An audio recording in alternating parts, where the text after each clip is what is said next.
Michelle Miller from CBS Saturday Morning. Welcome to The Dish. Today we're headed to SoCal to experience some of Tinseltown's most delicious eats. We visit a Santa Monica spot serving up a combination of flavors from California and France, pleasing to both the eyes and the taste buds. Plus, we meet a chef who left gang life behind and serves up California's soul food in the West Adams neighborhood of LA. But first, we meet the pizzaiolo, introducing the City of Angels to Pittsburgh-style pies. Jamie Yukas visits the San Fernando Valley to sample Chef Ben Osher's Anything Goes creations. There's a pawn shop on the corner in Pittsburgh, Pennsylvania. For a taste of the Steel City, California. look no further than LA's San Fernando Valley. Here at an unassuming strip mall next to a kosher bakery in a Jewish neighborhood, you'll find Gorilla Pies, where Chef Ben Osher is combining a wild mix of flavors you'd never expect to find on a pizza. It's a hybrid kimchi and sauerkraut. Oh, that's good. It's like a little salty, a little crunchy, Yeah. a little spicy. That's what Osher calls krautchi, and it goes on a pizza named the Rabbi. It's basically a Reuben sandwich on a pie with his take on Thousand Island as the base, followed by Swiss cheese, purple cabbage, pastrami, and even caraway seeds to make the crust smell and taste like seeded rye bread. Jake Osher is Ben's brother, the shop's co-owner, and its unofficial pizza taste tester. The crazier it is, the better for me. And that's part of the Pittsburgh style, right? Absolutely. Anything goes. If you've not heard of Pittsburgh-style pizza, Ben thinks he may be the first to coin the term. Part of the secret? That's our standard pizza cheese. It's half mozzarella, half provolone. That's a very Pittsburgh influence. And if it all seems a bit unorthodox, well, read the sign on the door. It's Osher, not kosher. Ben's inspiration comes from an extensive culinary past, including a stint at a Michelin-starred Indian restaurant and years at the high-end sushi giant Nobu. Do you use what you learned from Nobu even in your pizza now? Absolutely. Japanese food is all about finding the best quality ingredients and not messing with them too much and presenting them in a very beautiful way. Ben's career came to a head in 2020. He was working as the executive chef at a hotel in Hollywood and lost his job during the pandemic. So he began experimenting with new ideas in his apartment, to the delight of his brother, who was living just a short stroll away.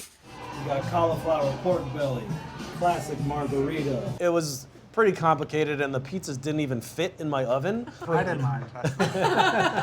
Well, it sounds like a gorilla pizza. Exactly. That's guerrilla, like the warfare. But the pizzas didn't stay underground for long. We were playing around with names like that. I'm like, why don't we just do Gorilla the Animal? So we had the name, the branding, the food's amazing, and we were like, let's just try it. Too much for business. Selling home-cooked pizza via social media, Gorilla Pies quickly gained a reputation in the neighborhood. And then someone called the health department. So I kind of took that as an omen that it was like time to stop doing the pop-up and go legit. My father just started doing research and found this listed on Facebook via a website called sellingrestaurants.com. Who knew that existed? The space had previously been a kosher pizzeria.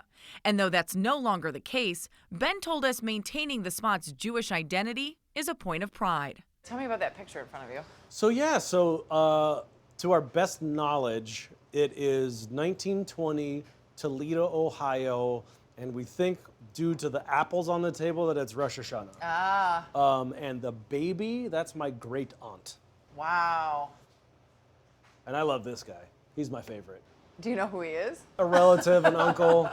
We'll just call him the rabbi. But this rabbi isn't kosher. No, he's still a Jew. After meeting the namesake of Gorilla Pie's signature pizza, we went into the kitchen to make it. And just a few minutes later, This is smelling amazing. it was time to sit down for some you, slices with the Osher brothers. We tried the kitten, Ben's take on a margarita pizza, the Green Monster, a pesto pie topped with fried shiitake mushrooms, and of course, the Rabbi. Do you already have two down? Don't judge me. This is my job, okay? For Ben Osher, the gig is sentimental. a former fine dining chef getting back to the preferred comfort food of his childhood. I'm inspired by pizza. Pizza is universal. You know, you're hard pressed to find anybody on the planet that's like, pizza? No, I don't want that. Now it's shiitake time. Up next, we meet a renowned Chicago chef bringing his flavor to the LA food scene. This is The Dish. Chef Dave Barron went to college to play hockey, but a fortuitous trip to Chicago with his father to sample some regional fare led him to switch from pucks to plates. Today, he's a James Beard award-winning chef running his dream French bistro in Santa Monica. Jamie Wax got a taste of some of Barron's creations. In the heart of downtown Santa Monica, there's a jewel of a bistro. Pas Joli, which translates as not pretty, is clearly ironically named. And where the setting and the cuisine perfectly capture both California and France. Halibut gratin. The restaurant is the creation and showplace of Chef Dave Barron, who gave us an impressive demo of his approach to pleasing the eyes and the taste buds. One of the greatest smells in all the food world. Caramelized fennel is paired with a luxurious lobster velouté, piled with root vegetables, edible flowers, and fresh local herbs before a fillet of halibut is rested on top. Perfectly cooked halibut on top of everything else. Absolutely delicious. The work of a master. But Barron didn't expect to be a chef. Basically, I went to college to try to play hockey. At the time, your father was teaching hotel and restaurant management at Syracuse. Correct. And he took you on a life-changing trip. But there was a summer when I was in college, and he used to go to the restaurant show in Chicago every year. And one year I didn't have anything to do that summer. He's like, hey, you want to come to the show with me? And I thought, sure, I'll go. You know, I was like 20, I had nothing better to do. And then after that, we ate at a few restaurants in Chicago, and I was like, this is really cool, I'm into this. Not feeling he could afford culinary school, he went straight to work at a restaurant in Michigan. Then he set his sights back to where his love for food began. I had 3 months of experience. I don't know what I was doing. You know, I was applying everywhere in Chicago thinking I can work anywhere. I worked at this one restaurant. And the Chicago Magazine has their like top 20 list every year back then. And I just looked at the list and was like, I'm going to apply to all of these. He ended up working at some of the Windy City's most influential restaurants, including MK, True, and at the globally revered Alinea with Chef Grant Achatz. What's the most important thing you learned from Grant Achatz? You can always do more than you think you can. You're setting your own limits. I mean, I watched a guy like dying of cancer and still coming to the kitchen, you know, so you kind of sit back and say, well, I guess if he can do that, then I can come in and be a little tired and still work. Achatz survived his fight with cancer, and the two went on to partner in another restaurant, Next. Then Next was presented to me with the opportunity to figure out what my style of food was, because there was no style of food there. It was tasting menu and it had to change 3 times a year. Seeking a change of environment, Barron headed out west to Los Angeles. But at first, the chef out of Chicago felt like a fish out of water.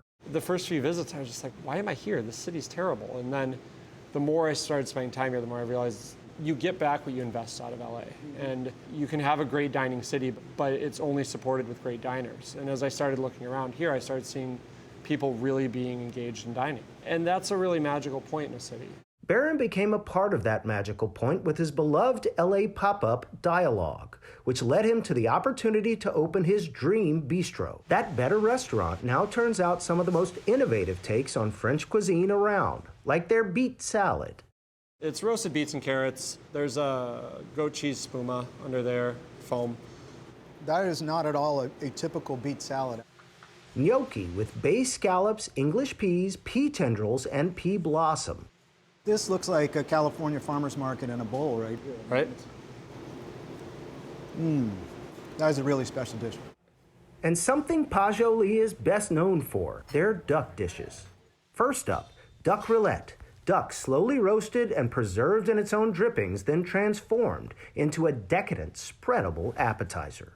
The sweetness and smokiness as well with the crunch of the bread is just really nice. The jam kind of saves it. Next is the duck press. So the duck press, whole roast duck for 2, finished with a cherry vinaigrette. It's a whole lot of parts of the duck. I mean, the idea is we're not wasting things. That's the point of the dish. That is such a depth of flavor. And a one-of-a-kind cheesecake that has special meaning to the chef and his staff. During the pandemic, we had to sell, I believe it was like $250 a month in order to keep the entire staff on health insurance. I mean, this dessert represents keeping your staff supported. Yeah. I can see how this kept your staff in health insurance. So anyway, we sold enough of them apparently. Are you out? And for Dave Barron, the goal isn't to keep expanding, but to expand possibilities for new culinary talents. I don't want an array of restaurants with my name on the door. It's not realistic. I'm not at 30 restaurants. I think the dream for us is that, we're developing the infrastructure here. I would love to harvest talent. What's this? Bass? That's the challenge to restaurants. Cooks are cooks. You didn't start cooking to work on spreadsheets. And that's why a lot of good restaurants fail. It's not because the food's not good, it's because they don't know how to run the business. And so if we can provide people the opportunity to do that and grow the brand that way, that would be the best way to do it. That would be the future. Cheers to letting cooks be cooks. Yes. And to your food. Thank you, sir. Keith Corbin first found success and camaraderie working in the kitchen while in prison.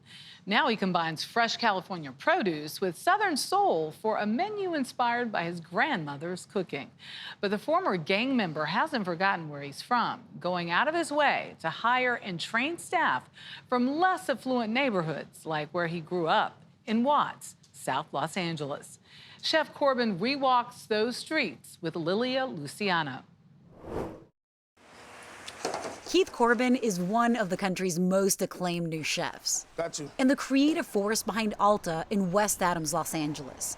Here, he cooks up California soul food, a fresh, modern take on the staples of his childhood. I don't care who is the creator. If you're creating a dish with the intent to nourish, sustain, and feed the soul of someone, it's soul food. But his story starts in Watts, South Los Angeles. I always say, no matter how high my tree grow or where it bends and hovers over, my roots are always in the same place. Walking along Grape Street, the memories come rushing back, including the near-death encounter that made him leave gang life for good. What happens here? So I was coming by, and it was early in the morning, like 8. The gentleman got out of the car and literally shot the car up that I was in with my little brother and my 4-year-old nephew, but thank God nobody was hit. As a Grape Street Crip, hustle came to define Corbin. Around the Jordan Downs projects, he's still known as Fresh. Yeah, baby. But among Hollywood and music industry elite, he's Chef. You're fine with mac and cheese? In the kitchen at Alta, he invokes the soul food flavors his grandmother brought west during the second Great Migration. Just cooking with love, taking her time, being patient, feeding the community. That's how we do it. His gripping memoir, California Soul, is filled with tales of brotherhood and of gang violence, and of his granny's sweet cakes. I've never ate dinner growing up at my granny's where I didn't have a piece of cake at the end.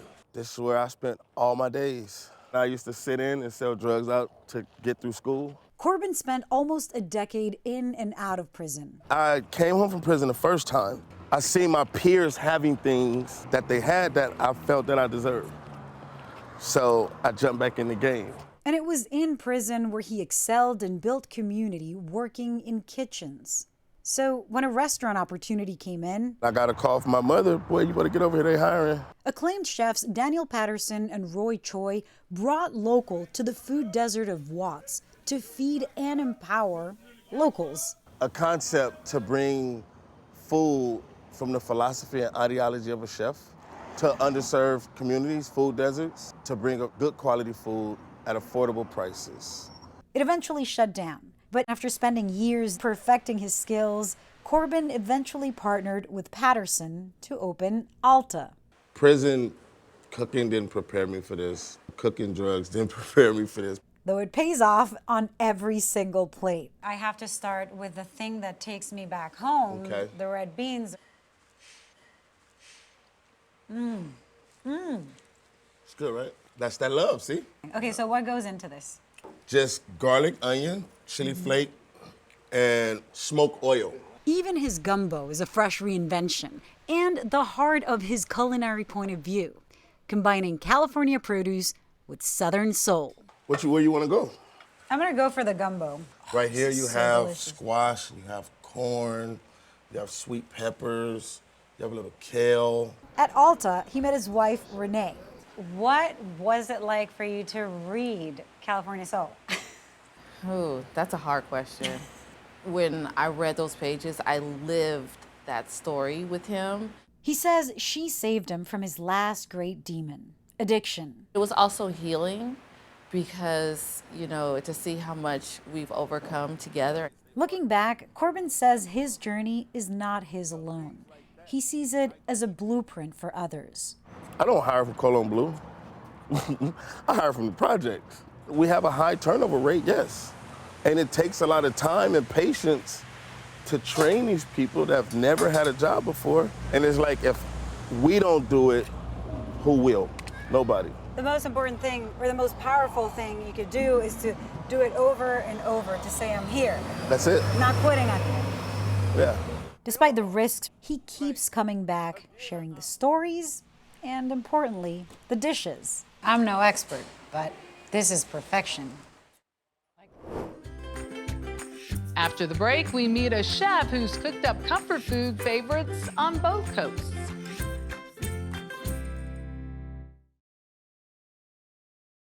Daniel Holzman trained in high-end kitchens alongside celebrity chefs and dreamed of having his own one day.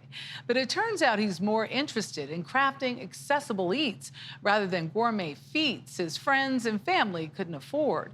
His current venture is a New York-style pizza joint for SoCal clientele. Jamie Wax steps into Holzman's kitchen. Now that's an ideal patty shape and size. I think that's an ideal patty shape and size. I really do, because we're gonna have two of these, remember? Yeah. Chef Daniel Holzman finds inspiration everywhere, even in a perfectly cooked cheeseburger. We're just gonna double lift them off, right on top of that bun bottom. That's like a 5-minute bundle of joy. My God, that's good. And though he's best known for unpretentious, crowd-pleasing cuisine, he developed his skills in some of the most refined French kitchens in the world. I mean, you started out as a kid in high school in New York in the kitchen of Eric Repair at Le Bernardin. My best friend's father was the maitre d', got me a job there. I remember my first day, Eric interviews me, and he was just an absolutely extraordinary mentor. And I learned so much about discipline in life, love for food and respect for people. Qualities he took with him to the Culinary Institute of America and into the kitchen of another famous French chef, Jean-Louis Paladin. So my goal was to be on the cover of Food Magazine, 4-star fancy chef. And at some point I realized that the people that I love and hang out with and care about can't afford to eat this food. And I want to cook food that speaks to me. So, there's no reason that a hot dog, a meatball, a slice of pizza shouldn't have the same level of quality as a fancy steak or a piece of fish at a fancy restaurant.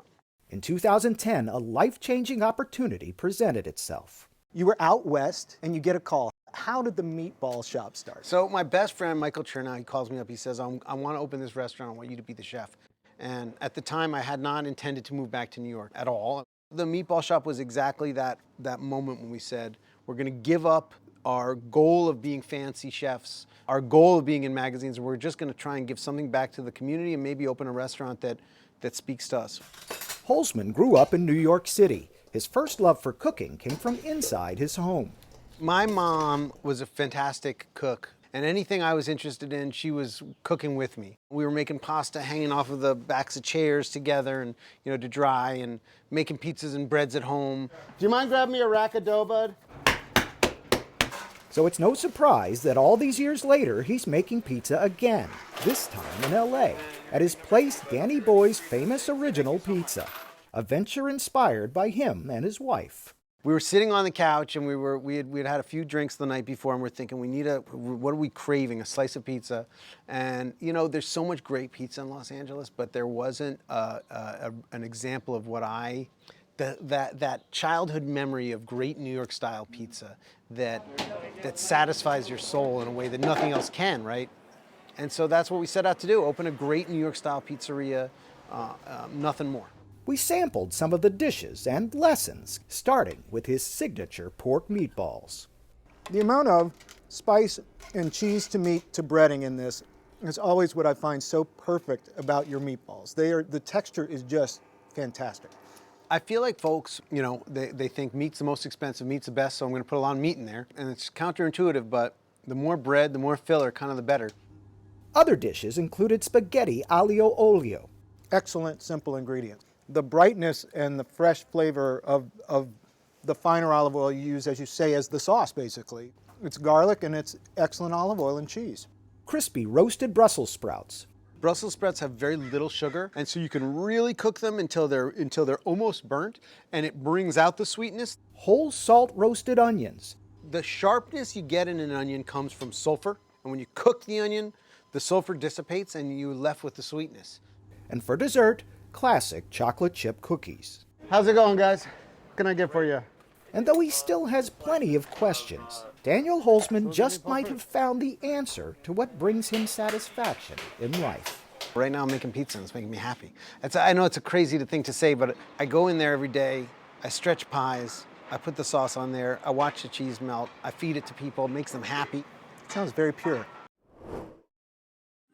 For more stories like these and live coverage of breaking news, stream us right here on CBS News 24/7. I'm Michelle Miller. We'll see you next time for another helping of The Dish.